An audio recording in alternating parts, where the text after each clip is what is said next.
जा रहा है और रामलला की मूर्ति वहाँ स्थापित होने जा रही है। कैसे देखते हो, हरियाणा में किस तरह से उत्साह है? और ये भी है कि हरियाणा के लोगों के द्वारा भी वहाँ भंडारा लगाए जाने हैं, कहाँ देखते हैं आपसे? ये तो 135 करोड़ हिंदुस्तानियों के लिए गौरवशाली दिन होगा, क्योंकि इस भव्य मंदिर को बनवाने के लिए हिंदुस्तान के हर वर्ग के हजारों हजारों लोगों ने समय समय पर कुर्बानियां देने का काम किया है। इसलिए ये ऐतिहासिक दिन है कि 22 जनवरी को माननीय प्रधानमंत्री जी नरेंद्र भाई मोदी इसका उद्घाटन करेंगे और विधिवत रूप से उसमें पूजा अर्चना शुरू हो जाएगी। हिंदू समाज के लोग अपने भगवान, अपने आराध्या की वहाँ पर जाकर के पूजा कर सकते हैं।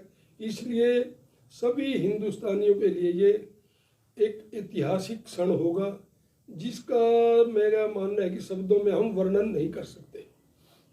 विधायक जी, कैथल के लोगों का भी काफी इसमें योगदान रहा था, समय समय पे वो भी वहाँ जाके कार सेवा करते रहे। कैथल के लोगों में किस तरह का उत्साह देख रहे हैं आप? कैथल के लोग जिस दिन वो विवादित ढांचा बाबरी मस्जिद को गिराने का काम किया, उस दिन भी उसमें कैथल से हजारों की संख्या में लोग गए थे। रवि भूषण गर्ग जी, हमारे काफ़ी लोग वहाँ पर गए और एक दो परिवार तो ऐसे थे जो महिलाओं के साथ अयोध्या जी पहुँचे थे। उन्होंने कार सेवा करने का काम किया। और आपकी जानकारी के लिए बताऊँ, बड़ा खुशी का दिन होगा कि कैथल के लोग वहाँ पर भंडारा लगाएंगे, जिसमें राम जी कैटर्स वाले हमारे राम जी सैनी हैं, रवि भूषण जी गर्ग हैं, उनकी टीम है। और ये भी बड़ी अच्छी बात है, उन्होंने कहा कि कम से कम 50,000 से ज़्यादा लोगों को भंडारा देने का काम करेंगे, भोजन करवाने का या उनकी सेवा करने का काम कैथल के लोग करेंगे। विधायक जी, आपके और कैथल चेयरपर्सन सुरभि गर्ग जी के प्रयासों से जो कैथल का प्राचीन इतिहास था वो दोबारा सामने लाया जा रहा है। कैथल के जो 8 गेट होते थे बड़े मशहूर होते थे और उन गेटों को भी बनाया जा रहा है। दूसरा गेट कमेटी जो ऊपर बनकर तैयार हो रहा है, कहाँ देखकर किस तरह से आप इसके बारे में कहेंगे? अब देखेंगे कि इस साल में कैथल के सभी 8-9 जितने दरवाजे हैं उनको बुलंद आवाज़ दी जाएगी। सभी गेटों को या सभी दरवाजों को बना करके तैयार किया जाएगा। जो ये कोठी गेट कह लीजिए या चौड़क गेट है, ये भी बहुत जल्दी बन करके तैयार होगा।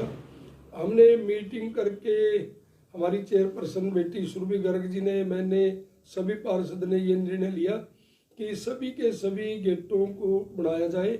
इससे शहर की सुंदरता बढ़ेगी और पुराना प्राचीन इतिहास भी शहर का लौटेगा। इसलिए ये भी बड़ी कैथल शहर के लिए खुशी की बात है। विधायक जी, कैथल के पूर्व विधायक रणदीप सिंह सुरजेवाला गाए बगाए सरकार पर हमलावर रहते हैं, तरह तरह के आरोप भी लगाते हैं। उनका यहाँ तक कहना है कि सिर्फ कैथल में विकास उनके कार्यकाल में हुआ, अब कुछ विकास नहीं हो रहा। हरियाणा में भी वो कई तरह के आरोप लगाते हैं, क्या देखते हैं आप? सुरजेवाला तो मैं पहले भी कहता हूँ, वो अपनी 1 नहीं 2 नहीं 3 बार लोगों ने उनको हराने का काम किया है और उनको आने वाले भविष्य में भी कुछ दिखाई नहीं देता, इसलिए वो परेशान है, फेडअप है। जहाँ तक विकास की बात है, मैं कहूँगा कि कैथल का विकास समय समय पर जो भी विधायक बने, चाहे प्राचीन टाइम में ओम प्रभा जैन जी थी, उन्होंने कैथल में खूब विकास करवाया। फिर हमारे रोशनलाल तिवारी जी बने, उन्होंने भी कैथल में अपनी जितनी उनकी कैपेसिटी थी, सामर्थ्य था, काम विकास कार्य करवाए। सुरेंद्र मदान जी 1 बार नहीं 2 बार बने, मंत्री बने। उन्होंने भी अपने समय में कैथल में पहला उद्योग कहूँगा कि शुगर मिल के रूप में उस समय में 30 करोड़ की लागत से बनवाने का काम सुरेंद्र मदान जी ने किया। कैथल को जिला सुरेंद्र मदान जी ने बनवाया। तो रणदीप का जब टाइम आया, सुरजेवाला जी ने भी विकास कार्य करवाए हैं, मैं उसको मना नहीं कर सकता।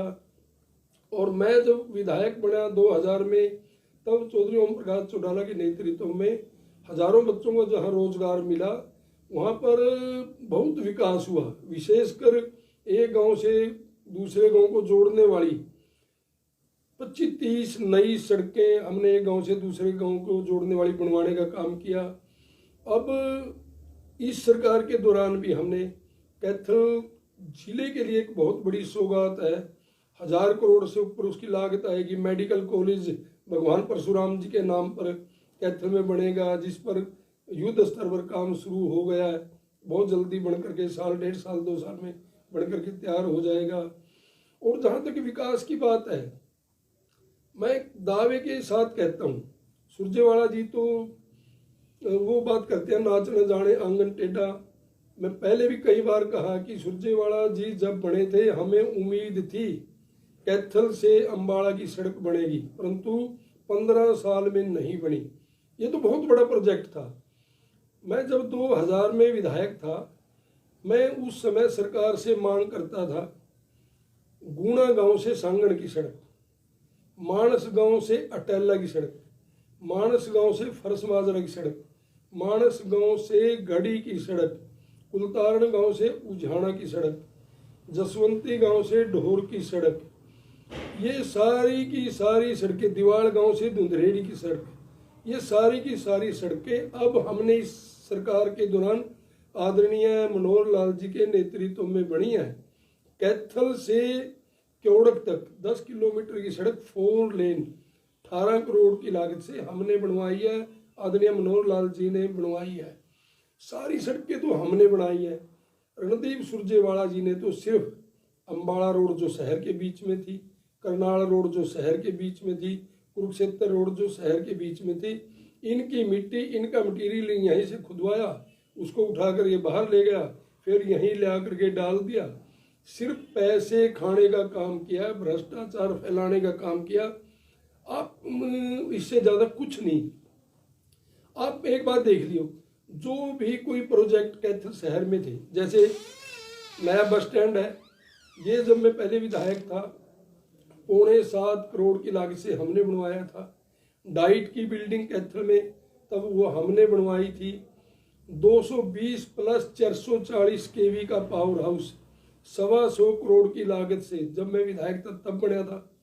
कांग्रेस के 15 साल में जो बिजली की दुर्गति रहती थी वो लोगों के सामने है, उसका रोक काटने का भी काम हमने किया जब मैं पहले विधायक बना था।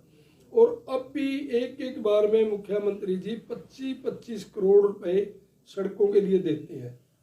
और सारे, मैं कहूँगा कि कैथल हल्के की लगभग सभी सड़कें बहुत अच्छी हैं, आप कहीं पर भी जाके देख सकती हैं।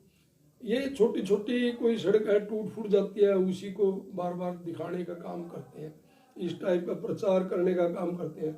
सुरजेवाला जी ने भ्रष्टाचार फैलाने की सिवाय कोई काम नहीं किया। लोगों की, व्यापारियों की प्रॉपर्टी पर अवैध कब्जे करवाने का काम किया, इससे ज़्यादा कुछ नहीं किया। जो कोई व्यापारी भाई उनके खिलाफ बोलने की हिम्मत करता था, कोशिश करता था, उनके कभी इनकम टैक्स की रेड, कभी सेल टैक्स की रेड, कभी बिजली बोर्ड की रेड। और आपने देखा भी होगा कैथल के 5-4 बड़े उद्योगपति कह लीजिए, व्यापारी कह लीजिए, कैथल छोड़ करके चले गए। इस व्यक्ति ने उनका यहाँ से जाने तक भी पीछा नहीं छोड़ा। इस प्रकार की राजनीति की है। आज पूरे कैथल जिले में कहूँगा कहीं कोई किसी की हिम्मत नहीं दूसरे के प्लाट पर कब्जा कर ले। कोई इनकम टैक्स की रेड नहीं, कोई सेल टैक्स की रेड नहीं, किसी प्रकार का व्यापारी में, किसी भाई में कोई मतलब कहने का मतलब ये है कि किसी प्रकार का भय का वातावरण नहीं। सुरजेवाला जी कहते, बड़ी बड़ी बात कहते हैं, हर रोज यहाँ पर गोलियां चलती थी, मर्डर होते थे। एक भी मर्डर उसके दौरान जो हुआ, कांग्रेस के दौरान, रणदीप सुरजेवाला के दौरान जो मंत्री थे, जितने भी मर्डर हुए कोई भी ट्रेस नहीं हुआ। ये उनकी कार्यशैली थी। विधायक कि 5 राज्यों में चुनाव हुए हैं, अब अगले साल लोकसभा के चुनाव भी होने हैं। कहाँ देखते हैं 5 राज्यों के चुनाव में, और बीजेपी के प्रदर्शन को आप कहाँ देखते हैं? भारतीय जनता पार्टी 1 नंबर की पार्टी बनकर के उभरेगी। 5 राज्यों में सरकार बनाएंगे, राजस्थान में भी, मध्य प्रदेश में भी। जो मिजोरम वगैरह वहाँ पर दूसरे फ्रंट है, वहाँ पर मेरे को नहीं लगता, परंतु जो बड़ी बड़ी स्टेट है, चाहे वो मध्य प्रदेश है, राजस्थान है, इनमें भारतीय जनता पार्टी की सरकार बनेगी। और जहाँ तक आपने निकट भविष्य 2024 का जिक्र किया लोकसभा में, भारतीय जनता पार्टी अकेली बहुमत से सरकार बनाने का काम करेगी। आदरणीय नरेंद्र भाई मोदी इस देश के, हिंदुस्तान के तीसरी बार प्रधानमंत्री बनेंगे और इस देश का भाग्य बदलने का काम करेंगे। विधायक जी, कुछ दिन पहले मेरी मुलाकात कैलाश भगत जी से हुई थी। उन्होंने ये कहा था कि अब मैं विधानसभा का चुनाव बिल्कुल नहीं लड़ूंगा, लेकिन उनकी इच्छा थी कि लोकसभा का चुनाव लड़ने की वो इच्छा रखते हैं। कितना आप समर्थन करते हैं उनका, और विधानसभा चुनाव ना लड़ने का जो उनका फैसला है उसको कहाँ देखते हैं? देखो, हमारा समर्थन तो कैलाश जी हमारे बड़े भाई हैं, 100% उनके साथ है। अगर पार्टी उनको आशीर्वाद दे करके भेजती है, हम तो उनका चुनाव लड़ने का काम करेंगे। परंतु ये कैथल जिले का भी सौभाग्य होगा कि अगर कैलाश जी को आशीर्वाद देती है पार्टी लोकसभा के लिए, कैथल में किसी भी पार्टी का पहली बार प्रत्याशी आएगा, ये पूरे कैथल जिले के लिए बहुत मैं कहूँ खुशी की बात होगी। इससे बड़ी खुशी की बात हमारे लिए नहीं हो सकती।